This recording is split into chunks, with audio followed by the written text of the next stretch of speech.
Música de casamento? Que isso, Roberta? Entrei no podcast errado? Intruso, não atrapalhe o momento do casal. Arroz e feijão estão estreitando os laços. Se alguém tem algo contra essa união, fale agora ou cale-se para sempre. Eu tenho. O feijão tá por baixo do arroz. Não pode isso não, tem que ser por cima. Esse intruso é demais. Até na hora da união do arroz com feijão ele quer se meter. Mas só entre a gente aqui. Eu também sou time feijão por cima do arroz. Bom, acho que já deu pra perceber quem são as grandes estrelas do episódio de hoje, né?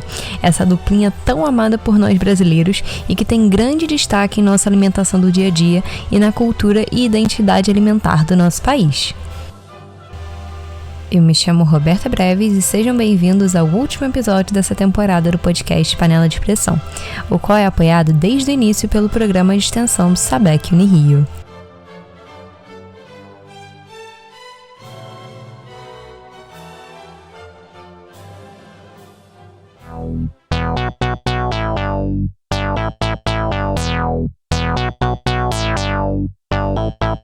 Carinhoquinha, vermelho, rajado, preto, branco, verde, manteiguinha.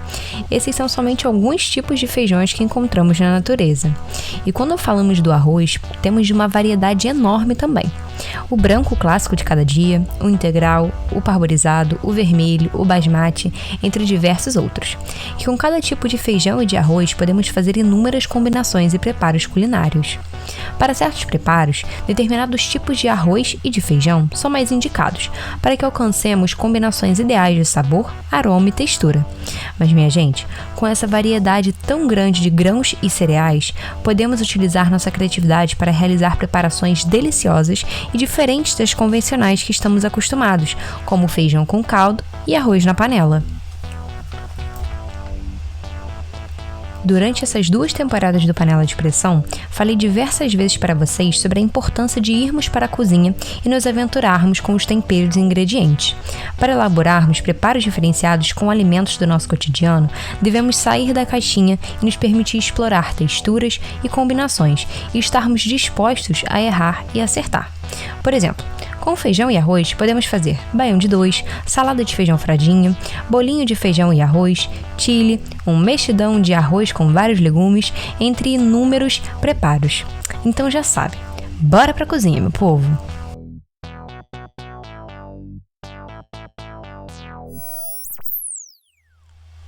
Os feijões fazem parte do grupo das leguminosas, assim como a lentilha, grão de bico, ervilha e amendoim. Esse grupo alimentar possui um grande aporte de proteína, além de vários minerais, vitaminas e fibras, e segundo o nosso amado guia alimentar, deve estar presente em nosso cotidiano. Porém, quando se trata da preparação desses grãos, devemos nos atentar a um ponto que facilmente é resolvido: os fatores antinutricionais.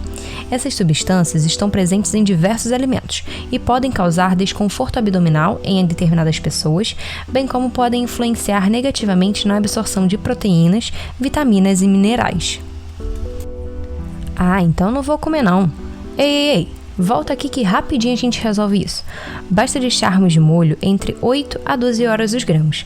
E na hora de cozinhar, a gente escorre a água do molho e lava-os em água corrente. Prontinho.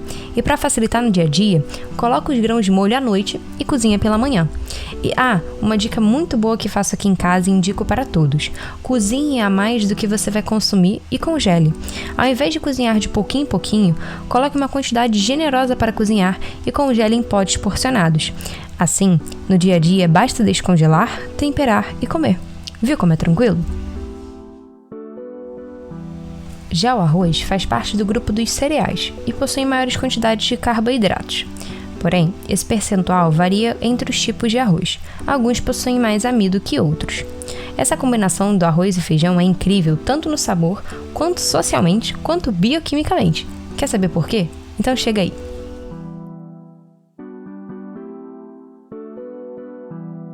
Vamos pensar em uma casa sendo construída. Ela precisa de tijolos para formar a estrutura, certo? Mas vem cá, e se tiver faltando 2 tijolos, o que acontece? Pois é, a casa ainda não está pronta. Calma que eu não estou viajando não. Se liga só. Nessa analogia, os tijolos são os aminoácidos e a casa as proteínas. Portanto, as proteínas são formadas por aminoácidos. E na natureza possuem 20 tipos de aminoácidos. E para formarmos uma proteína completa, precisamos de todos eles.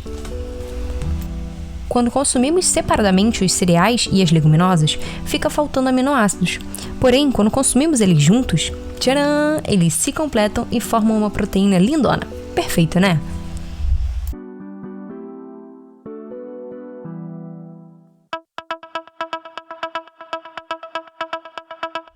Falei para vocês sobre o sabor e o aspecto bioquímico do arroz e do feijão. Agora vamos olhar para o impacto social dessa combinação em nosso país.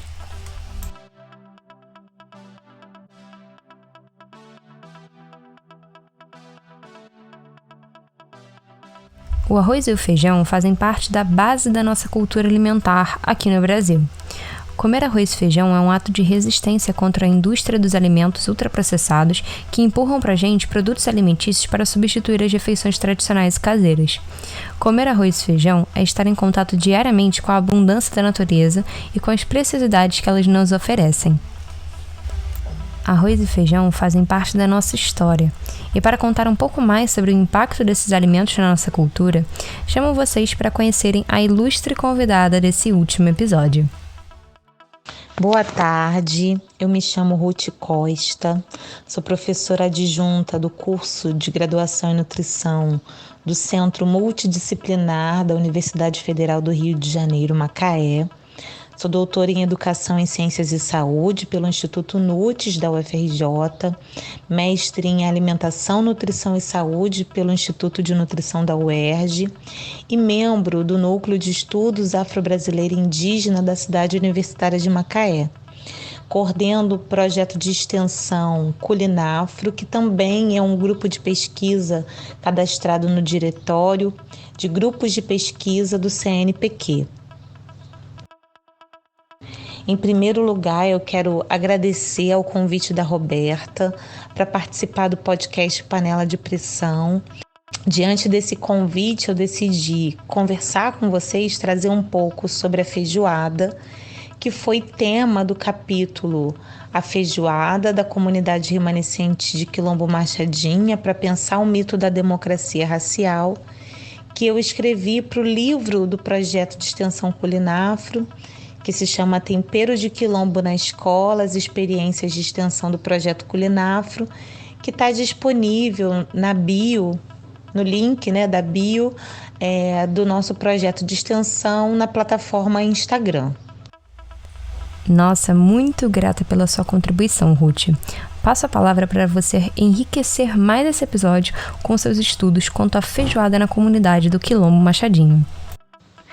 Não nos interessa nesse capítulo fazer uma disputa da origem da feijoada, como diz a intelectual, pesquisadora, professora Laurence Alves, a feijoada é brasileira, mas nos interessa compor uma crítica sobre as narrativas hegemônicas na literatura da alimentação no Brasil, que vão, na verdade, refletir os elementos do mito da democracia racial, mostrando que os privilégios da intelectualidade branca brasileira, na verdade, silenciam os discursos, as tecnologias, os conhecimentos da população negra e, sobretudo, dessa construção da brasilidade, de uma brasilidade comestível. Então, a feijoada, na verdade, ler sobre a feijoada nos ajuda a identificar como o mito da democracia racial é elaborado no Brasil e como ele é retratado a partir da literatura sobre alimentação. O que eu quero com esse texto dizer que as cozinhas e a autoria das comidas, de fato, pertencem moralmente a quem produz. Quem produz são as cozinheiras. E no nosso caso, historicamente, quem ocupa o espaço da cozinha desde a escravização são as mulheres negras, que aplicam seus conhecimentos ancestrais, as técnicas na produção de utensílios, né? As tecnologias sociais, as técnicas para o armazenamento, para a conservação da comida, para o uso de ingredientes. Como pode o colonizador interpretar perversamente, né? Inverter, usar a narrativa como se a narrativa pertencesse à cozinha portuguesa, como se fosse uma adaptação da cozinha portuguesa, né? Grada Quilomba vai fazer essa crítica no livro Memórias da Plantação. Então, a defesa que a cozinha brasileira pertence às mãos que produziram essa comida, não como se essas cozinheiras fossem objetos manipuláveis, né? Como se estivessem ali na cozinha só exercendo uma função. Elas são produtoras, elas são intelectuais, elas são autoras, né? E é essa chamada que eu quero fazer, né? Não uma instrumentalização, né? Um enfrentamento à instrumentalização, à manipulação dos símbolos éticos e nacionais, a argumentação de que a sociedade branca não pode se apropriar dos itens culturais dos povos negros, dos povos indígenas. É preciso enunciar, né, toda a produção feita pela população negra e indígena, sem a qual o Brasil não estaria de pé. Então, a feijoada é esse elemento que vai ter sendo todo o capítulo. Eu convido vocês para lerem com atenção. Não é a narrativa final sobre a feijoada, mas como o Antônio Nego Bispo fala, uma narração de versão única não é uma narrativa, é uma ficção. Então é importante trazer outras vozes para questionar, para perguntar, né, para disputar esse lugar da hegemonia branca intelectual brasileira. Mais uma vez agradecer ao convite da Roberta, a oportunidade de colaborar, de participar, e vai ser um prazer ouvir a devolutiva de vocês sobre esse texto. Um abraço.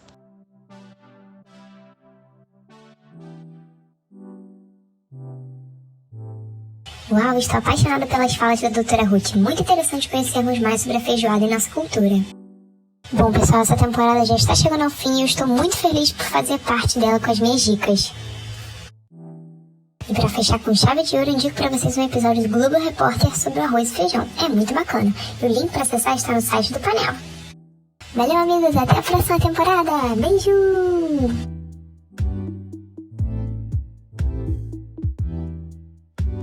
Finalizar a temporada com essas falas incríveis da Ruth Costa e com a dica maravilhosa do colega intruso é bom demais. Mas ao mesmo tempo, me dá um aperto no coração de pensar que já acabou. Passou muito rápido. Bom, pessoal, finalizo essa temporada com um sentimento de gratidão profundo por todas as conquistas do Panela de Pressão até aqui, pelos profissionais que passaram pelos episódios, e agradeço a vocês por compartilharem e ajudarem o Panela a crescer, e espero muito que com cada episódio vocês aprendam mais e mais e possam repassar esses conhecimentos para outras pessoas. Gratidão imensa, meus queridos. O ano de 2022 está só começando. Continuem acompanhando as redes sociais do Panela de Pressão para saberem das novidades que estarão por vir. E até a próxima com mais um Panela de Pressão.